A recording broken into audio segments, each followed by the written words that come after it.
E agora trazendo aqui um filósofo polêmico, um filósofo demolidor, um filósofo muito crítico, que é quem? Friedrich Nietzsche, alemão, que viveu ali no século XIX, e o Nietzsche, ele realmente vai inovar, né?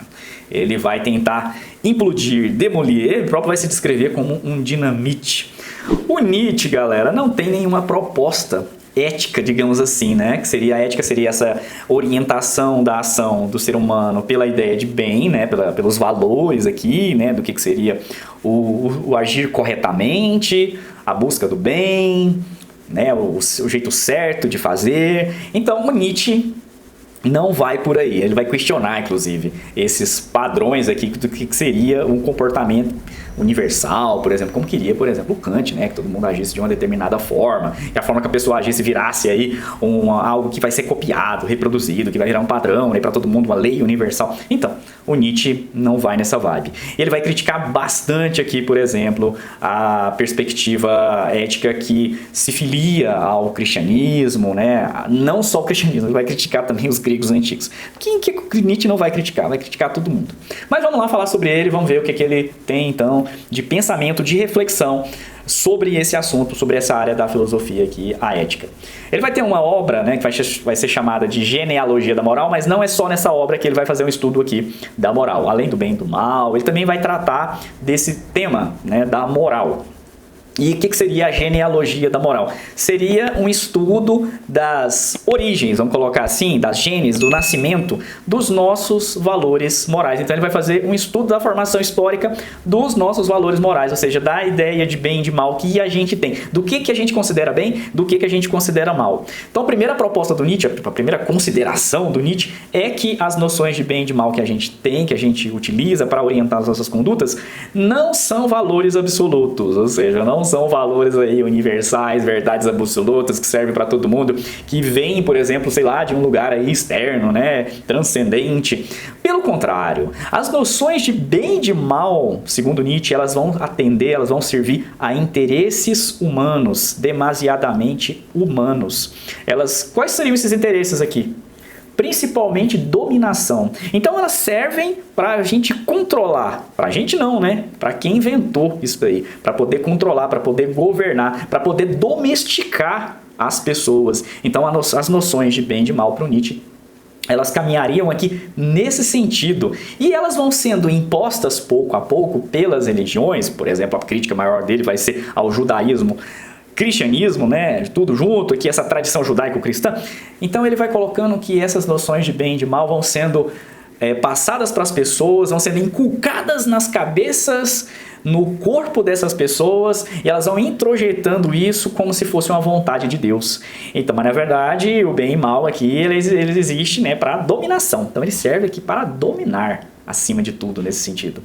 E qual que é o grande problema aí, além de tudo? Né? Que essas noções de bem e de mal, depois que as pessoas vão se convencer de que, né, são os valores aí de Deus e não sei o que, tal e coisa e tal, acabam carregando as pessoas de sentimentos de culpa, de dever, de dívida, né, de pecado. Então ele está criticando aqui justamente, né, o cristianismo, está criticando o judaísmo, está criticando o cristianismo, porque o cristianismo vai inculcar esses valores e as pessoas elas vão se comportar de uma maneira padronizada. Então, assim, elas já nascem, por exemplo, com esse sentimento de culpa porque é o pecado capital. Então, você já nasceu pecador, parece que você já está devendo. Então, tudo que você vai fazer, você vai ficar pensando se aquilo lá não vai te levar para o inferno.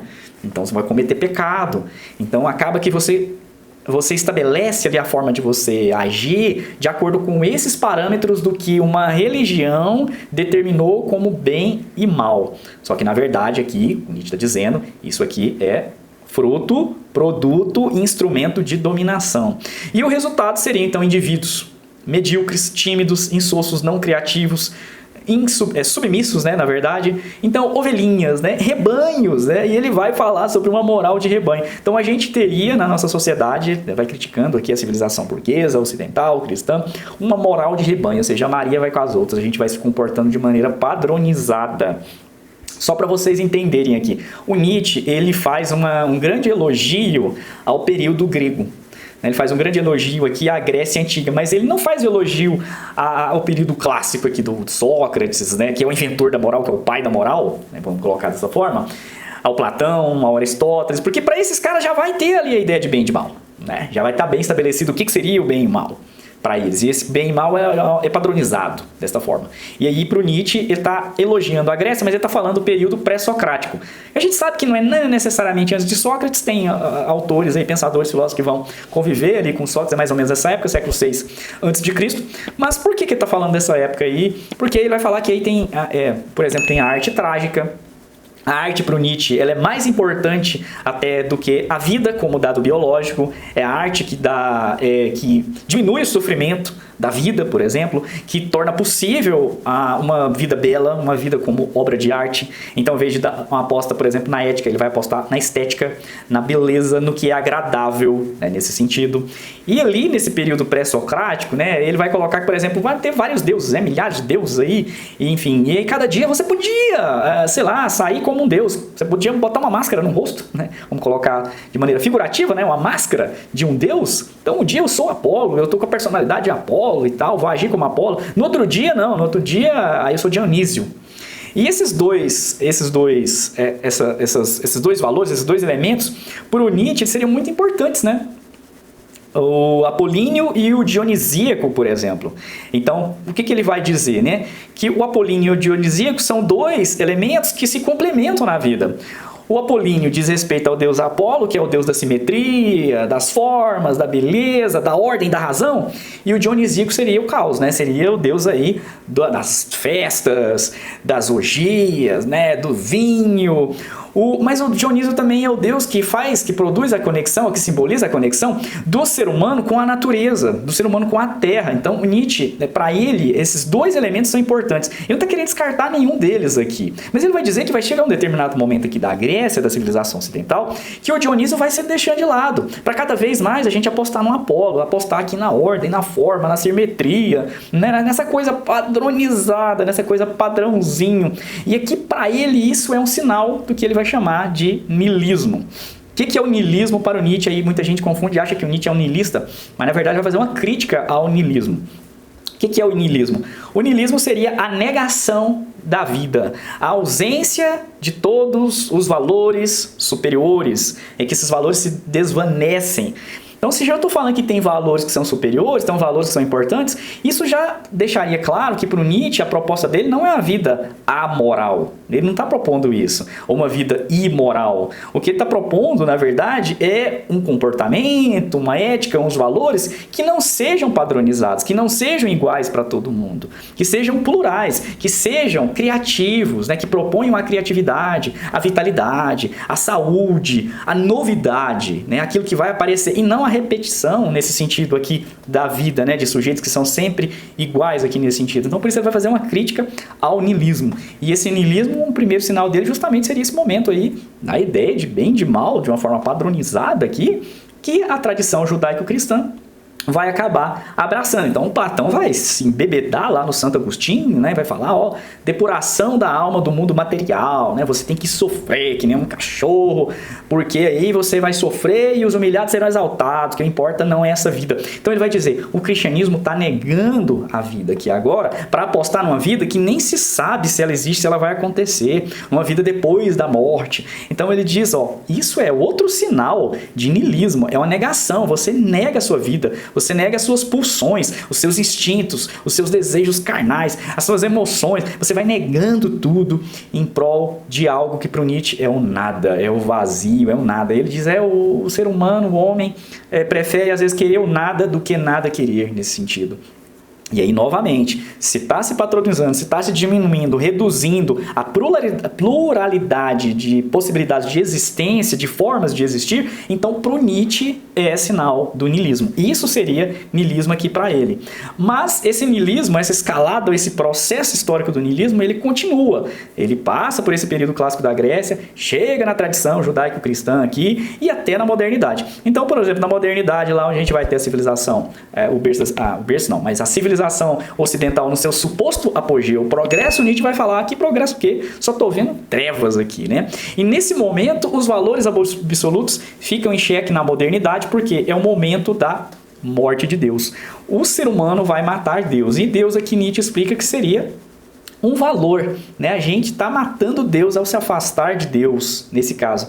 Qual que é o grande problema? O problema é que junto de Deus havia outros valores, muitos valores ali próximos dele, que davam sentido à nossa existência. E agora com a ausência de Deus, agora com a morte de Deus, porque é a gente que matou Deus, segundo Nietzsche, ele fala assim, eu mesmo e vocês também, modernos, nós matamos Deus.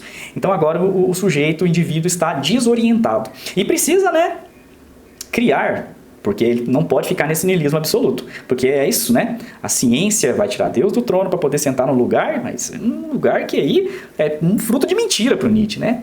São máscaras mentirosas. Na hora que vai tirar essas máscaras não tem nada. É o vazio, né? Então ele não aposta na ciência também não. Ele vai fazer a crítica tanto à religião como também à ciência. Essa ciência moderna, né? Essa ideia aí de padronizar, porque a ciência também ela padroniza de certa forma. E aí nesse sentido, a ciência, ou esse momento da modernidade em que Deus está morto, seria o extremo niilismo, né? O niilismo passivo, o niilismo vazio, e diante disso, a possibilidade agora de criação de valores afirmativos da vida, combatendo o niilismo.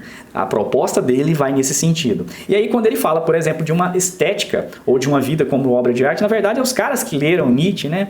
Deleuze, por exemplo, o Foucault, que vai interpretá-lo desta forma, né? De que ele vai ter uma proposta de existência que seria uma vida bela, uma vida que inspiraria os outros, mas não para os outros copiarem exatamente o que eu estou fazendo, mas também para se transformarem a si próprios, também para criarem uma outra forma de existir, uma nova forma de existir, né? O que ele vai chamar aqui de o novo homem. Ele diz que o velho homem ainda não morreu, mas ele está morrendo, vai morrer. E o novo homem ainda não nasceu, então assim, a gente está ali no meio termo, a gente está ali no hiato. O velho está morrendo, já morreu, e o novo ainda não nasceu. Então a gente está aqui naquele momento de transição, segundo o Nietzsche aí.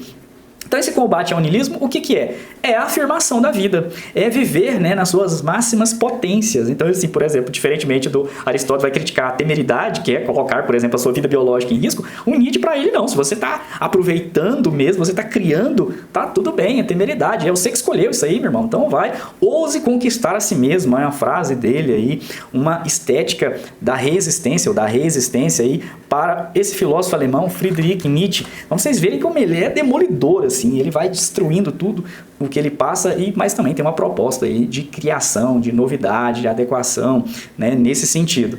Então, ao mesmo tempo, por exemplo, aí que ele vai criticar o cristianismo, mas ele faz um elogio a Cristo, né? Ele fala que o Cristo talvez teria sido o último cristão, né? O último cristão morreu na cruz, porque pela forma como Cristo agiu, segundo o Evangelho, então a forma como ele enfrentou as autoridades, quando ele esteve lá diante da morte, como ele enfrentou aquilo com coragem, né? Aquilo seria exemplar, mas não necessariamente para a gente copiar, ser igualzinho, mas para a gente se inspirar naquela forma de vida e pensar também uma forma de vida criativa que seria assim. Então a proposta do Nietzsche é essa, ou seja, ele não aposta numa ética da forma como a gente entende, seguindo a ideia de bem e de mal, mas ele aposta aqui numa estética, né, da existência. É isso, galera. Valeu e até a próxima.